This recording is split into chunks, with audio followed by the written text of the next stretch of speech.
Pemanfaatan media audio dan radio untuk pembelajaran. Pengertian, audio maupun radio dua-duanya merupakan media pembelajaran berbasis visual atau bunyi. Audio berasal dari kata audible, yang artinya suara yang dapat didengar wajar oleh manusia. Audio digunakan menjadi media pembelajaran ketika suara yang direkam disimpan memakai alat perekam, kemudian diperdengarkan kembali pada peserta didik. Keterkaitan media radio adalah jangkauannya yang luas meliputi pelosok tanah air. Harga media radio pun lebih murah, namun radio adalah media komunikasi searah sehingga ketika ada yang kurang jelas, para pendengar tak dapat bertanya langsung. Saat ini, teknologi berkembang pesat dan radio pun data dinikmati dari internet yang diistilahkan radio streaming.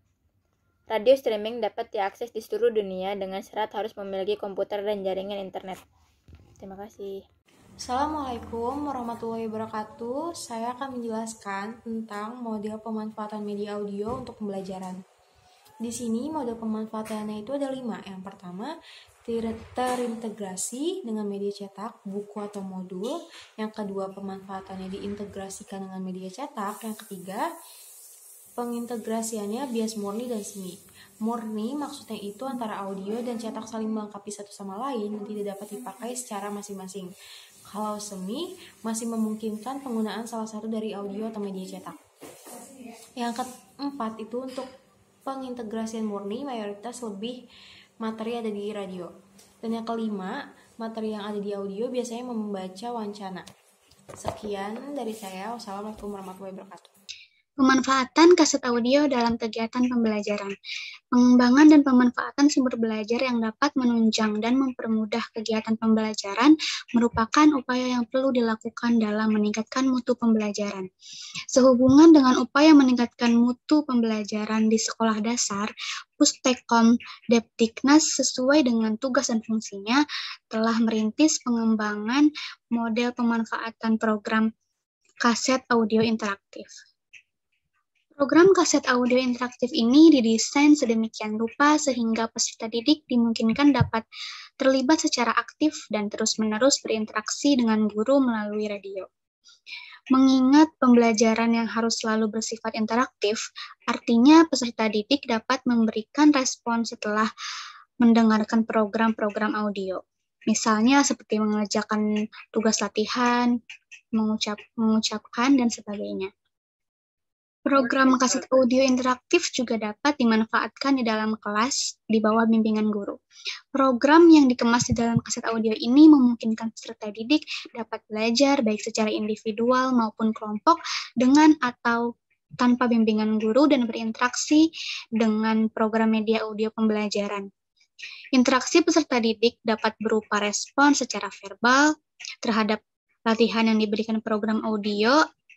Dan juga selain itu, interaksi peserta didik juga dapat bersifat fisik antara lain misalnya menuliskan respons, dan juga menggerakkan anggota badan atau fisik atau melakukan eksperimen yang dituntun langsung oleh program audio. Di dalam program kaset audio disediakan tempo atau jeda sehingga para peserta didik mempunyai waktu yang memadai untuk melakukan berbagai perintah yang disampaikan oleh program audio. Setiap program audio diawali dengan musik yang dapat mendorong terciptanya interaksi para peserta didik dengan program audio.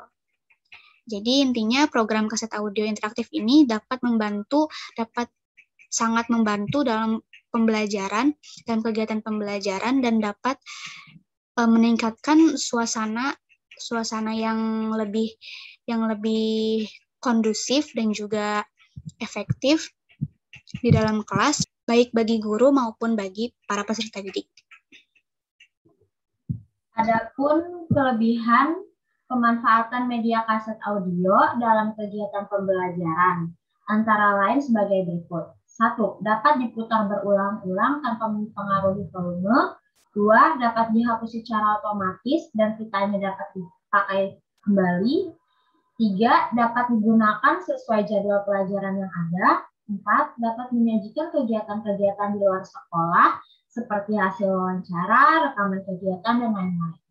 5. dapat memberikan efisiensi dalam pembelajaran bahasa. 6. Penyajian sepenuhnya dikontrol oleh penyaji. 7. Biaya produksi dan pengadaannya relatif murah. 8. Peralatannya juga paling murah dibanding dengan media audiovisual lainnya.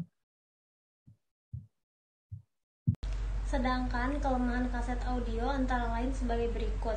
Yang pertama, daya jangkauannya terbatas. Yang kedua, biaya menjadi lebih mahal apabila ingin disebarluaskan. Pada saat pemutaran program audio, hal-hal yang harus diperhatikan yaitu yang pertama, guru dan peserta didik harus berada pada tempatnya masing-masing dan tidak berjalan ke sana kemari yang dapat mengganggu perhatian peserta didik yang sedang tercurah pada program audio yang didengarkan. Lalu yang kedua, peserta didik harus mencatat bagian atau hal-hal yang kurang atau belum dimengerti untuk ditanyakan atau didiskusikan setelah program audio berakhir.